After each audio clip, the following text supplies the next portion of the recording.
નમસ્કાર મિત્રો. મિત્રો, મહાભારતની કથા એટલે શું માત્ર ગણ્યા કાઢ્યા જે પ્રચલિત પાત્રો છે એની જ કથા છે? ના, મહાભારતમાં એવા કેટલાય ગુમનામ પાત્રો છે કે જેમના આપણે માત્ર નામ જાણીએ છીએ, પણ એમની જીવની વિશે કશું જાણતા નથી. તેવા પાત્રોને ઉજાગર કરવા માટે આપણે આ શ્રેણીનો આરંભ કર્યો છે. આવું જ એક મહાન પાત્ર, આવું જ એક મહારથી, અને આવો જ એક વીર યોદ્ધો એટલે સૌમદત્તી. આ મિત્રો, આપણા આજના મણકામાં આપણે સૌમદત્તી વિશે વાતચીત કરવાના છીએ. પણ સૌમદત્તી કોણ હતા એના વિશે જાણતા પહેલા, જો તમે હજુ સુધી આ ચેનલને સબસ્ક્રાઇબ ના કરી હોય તો કરી દેવા વિનંતી, કે જેથી મહાભારતને લગતા જે પાત્રો છે એમની જીવની વિશે, જે અજાણ્યા પાત્રો છે એમની જીવની વિશે તમને આ માધ્યમથી જાણવા મળશે. સંપૂર્ણ વિડીયોને પણ તમે જોજો અને એને લાઈક અને શેર પણ કરજો, અને સરસ મજાની તમારી જે કોઈ નિખાલસ કોમેન્ટ હોય એ પણ આ વિડીયો જોયા પછી કરવાની ભૂલાય નહીં મિત્રો. આપણી પરંપરા રહી છે કે આપણે પ્રત્યેક મણકાના પ્રારંભે આપણે ભગવદ્ ગીતાના શ્લોકનું પારાયણ કરીએ છીએ, અને જે શ્લોકની વાત ચાલી રહી છે એ શ્લોકનું પારાયણ કરીએ છીએ. તો આપણે પ્રથમ અધ્યાયના 8મા શ્લોક સુધી પહોંચ્યા છીએ, 8મા શ્લોકની ચર્ચા કરી રહ્યા છીએ. તો સૌ પ્રથમ એ 8મો શ્લોક છે એનું આપણે પારાયણ કરીશું. આ 8મો શ્લોક આ પ્રમાણે છે: ભવાન ભીષ્મશ્ચ કર્ણશ્ચ કૃપશ્ચ સમિતિંજયઃ અશ્વત્થામા વિકર્ણશ્ચ સૌમદત્તિસ્તથૈવ ચ. સૌમદત્તિસ્તથૈવ ચ. મિત્રો, આપણે જાણીએ છીએ કે દુર્યોધન પોતાના ગુરુ એવા દ્રોણાચાર્ય પાસે જઈને પોતાના સૈન્યમાં કયા કયા વિશિષ્ટ મહારથીઓ છે એનું એક યાદી ગણાવી રહ્યું છે. એમાં સૌમદત્તિસ્તથૈવ ચ, એમાં સૌમદત્તીનો પણ ઉલ્લેખ છે. તો સૌમદત્તી કોણ છે એના વિશે જાણવાનો આપણે આજે પ્રયત્ન કરીશું. મિત્રો, સોમદત્ત એક શબ્દ છે અને બીજો શબ્દ છે સૌમદત્તી. આ બે વચ્ચે અંતર છે, પહેલા એ જાણી લઈએ. સોમદત્ત એક નામ છે, અને સોમદત્તસ્ય પુત્ર ઇતિ સૌમદત્તી. સોમદત્તનો પુત્ર એટલે સૌમદત્તી. એ સૌમદત્તીનું બીજું નામ ભૂરિશ્રવા. તો સૌમદત્તી એટલે સોમદત્તનો પુત્ર. ભૂરિશ્રવા કોણ હતો એના વિશે જાણતા પહેલા આપણે સોમદત્ત કોણ હતા એના વિશે જાણવું પડશે. તો આજના મણકામાં સોમદત્ત અને સૌમદત્તી આ બંને શબ્દોને સમજવાનો આપણે પ્રયત્ન કરીએ કે આ મહાભારતના કેવા પાત્રો હતા. મિત્રો, મહાભારતમાં એક બહુ જ પ્રતાપી રાજા થઈ ગયા અને એમનું નામ હતું પ્રતીપ. આ પ્રતીપના 3 દીકરા, એક દેવાપી, બીજા બાહલિક અને ત્રીજા સંતનુ. દેવાપી તો તપસ્યાના માર્ગે જતા રહ્યા અને તપસ્યામાં રત થઈ ગયા. એમણે તપસ્યાનો માર્ગ સ્વીકાર્યો. જે બાહલિક હતા એમણે આખો બાહલિક દેશનું શાસન સંભાળ્યું અને ત્યાંના રાજા બન્યા. અને ત્રીજા હતા સંતનું, જે આપણે જાણીએ છીએ કે હસ્તિનાપુરના રાજા બન્યા, અને ત્યાંથી ગંગાપુત્ર ભીષ્મને એની બધી આપણને કથા ખબર છે. તો આ પ્રતીપના મધ્યમ પુત્ર એટલે બાહલિક, જે બાહલિક દેશના રાજા બનેલા, એમના પુત્રનું નામ સોમદત્ત. એમના પુત્ર એટલે સોમદત્ત. આ સોમદત્ત અને પાંડવો એમની વચ્ચેનો ઘર્ષણનો પ્રસંગ બહુ જૂના કાળથી હતો. કૃષ્ણ સાથે વિરોધનો એક પ્રસંગ બહુ જૂના કાળથી હતો. અને કયો પ્રસંગ હતો એની પણ આપણે વાતચીત કરી લઈએ. મિત્રો, દેવકીના સ્વયંવર પ્રસંગથી આ સંઘર્ષ ચાલ્યો આવે છે. અને આપણે જાણીએ છીએ દેવકી એટલે શ્રી કૃષ્ણના માતા.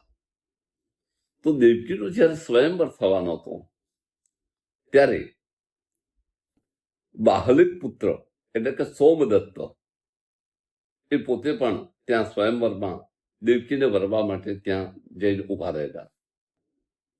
અને બીજી બાજુથી યદુવંશ જે હતા એના વસુદેવ હતા. એ વસુદેવના એક મિત્ર હતા સિની કરીને. આ સિની રાજા હતા. એ સિની પણ દેવકી એટલે વસુદેવના મિત્ર તરીકે વસુદેવના માટે થઈને દેવકીના માટે ત્યાં દેવકી સ્વયંવરમાં જઈને ઉભા રહેલા. હવે વસુદેવ માટે થઈને જયારે સિની એ દેવકીનું અપહરણ કર્યું ત્યારે આ સોમદત્તે એમને પડકાર્યા પછી બંને વચ્ચે ભયંકર યુદ્ધ થયું.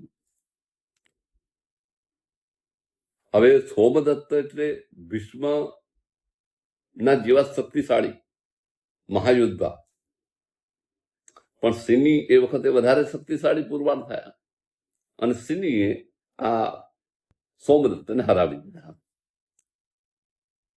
હવે હરાવી દીધા ત્યાં તો કોઈ પ્રશ્ન નહોતો, પણ એમને નીચા પડ્યા પછી એમને ઉપાડ્યા, એમને ઘોડા ઉપર બેસાડ્યા અને એમનો આખા ગામમાં ત્યાં બધે વરઘોડો કાઢ્યો. એટલે હારેલા વ્યક્તિને જયારે ઘોડા ઉપર બેસાડીને વરઘોડો કાઢે એટલે એનું બહુ જ મોટું અપમાન કહેવાય. આવી રીતે એમનું અનેક રીતે ત્યાં અપમાન થયું. આ અપમાનનો ડાઘ એમના દિલમાં લાગી ગયો અને સિંહે નક્કી કર્યું કે હવે આ જન્મ આ જે વેરની જે તમે આ તણખો રોપ્યો છે એ વેરનો તણખો હવે આપણી પેઢીઓના પેઢીઓ સુધી ચાલશે. તેથી મહાભારતનું જયારે યુદ્ધ થયું ત્યારે સોમદત્ત અને એમના પુત્ર એટલે ભૂરિષ્ઠભા એ બંને કૌરવ પક્ષ તરફથી લડ્યા, કારણ કે સામે કૃષ્ણ અને પાંડવો હતા. એટલે કૃષ્ણના વિરોધી તરીકે એમણે કૌરવ પક્ષમાં લડવાનું પસંદ કર્યું અને ખૂબ જ વીરતાથી યુદ્ધ કર્યું. પણ યુદ્ધનો 14મો દિવસ આવ્યો અને 14મા દિવસે એ જે ભૂરિષ્ઠભા હતા એ ખૂબ જ પરાક્રમપૂર્વક લડી રહ્યા હતા. અને લડતા લડતા એમણે હવે સિનીના જે પુત્ર સાત્યકી એની સામે યુદ્ધ કરવાનો પ્રસંગ આવ્યો. તો આ તો જૂનું વેર ફરી પાછું તાજું થયું. સામ સામે મળ્યા એટલે ઘર્ષણ વધ્યું અને બંને પછી યુદ્ધમાં જોતરાયા અને બંને વચ્ચે ભીષણ યુદ્ધ થયું. અને એવું ભીષણ યુદ્ધ કે જેની એ સમયે પણ નોંધ કરવી પડી કે આ ભયંકર યુદ્ધ થયેલું બે વચ્ચેનું. પણ ભૂરિષ્ઠભા પોતે તો ખૂબ જ તાકાતવાળા હતા અને જૂનું વેર હતું, સામે વેરી હતો. એટલે પોતાના પિતાનું અપમાન કરનારનો પુત્ર એટલે સાત્યકી સામે હતો. એટલે એ સાત્યકી, જેને યુધાન પણ કહેવામાં આવે છે, એ યુધાન સાત્યકી સામે હતો. એટલે એ સાત્યકી સાથે પૂરા જોશથી લડ્યા. અને લડ્યા એટલું જ નહીં, સાત્યકીને એને હરાવી દીધો. હરાવ્યા પછી એનો વધ કરવા માટે જયારે ભૂરિષ્ઠભા આગળ વધ્યા એ વખતે અર્જુને તરત જ બાણ મારીને એમની ભુજાઓ કાપી નાખી. એટલે ભૂરિષ્ઠભાએ કહ્યું આ તો અન્યાય છે, લડાઈ તો મારી અને સાત્યકીની વચ્ચે હતી. એમાં અર્જુનને કહ્યું કે તમારા વચ્ચે પડવાની ક્યાં જરૂર હતી કે છે. ત્યારે અર્જુને કહ્યું કે જો તારા હાથમાં શસ્ત્ર હતું અને સાત્યકીના હાથમાં તો શસ્ત્ર હતું જ નહીં, નિઃશસ્ત્ર હતો. અને નિઃશસ્ત્ર વ્યક્તિને મારવો એ અધર્મ કહેવાય. એટલા માટે મેં તારા હાથ કાપી નાખ્યા અને વચ્ચે મારે પડવું પડ્યું. તો ભૂરિષ્ઠભાને ખોટું લાગી ગયું અને એને એમ કહ્યું કે આ ધર્મ સામે હું આંદોલન કરું છું. એમ કરીને તો રણભૂમિની વચ્ચે જ બેસી ગયા અને રણભૂમિની વચ્ચે બેસીને ધ્યાનસ્થ થઈ ગયા.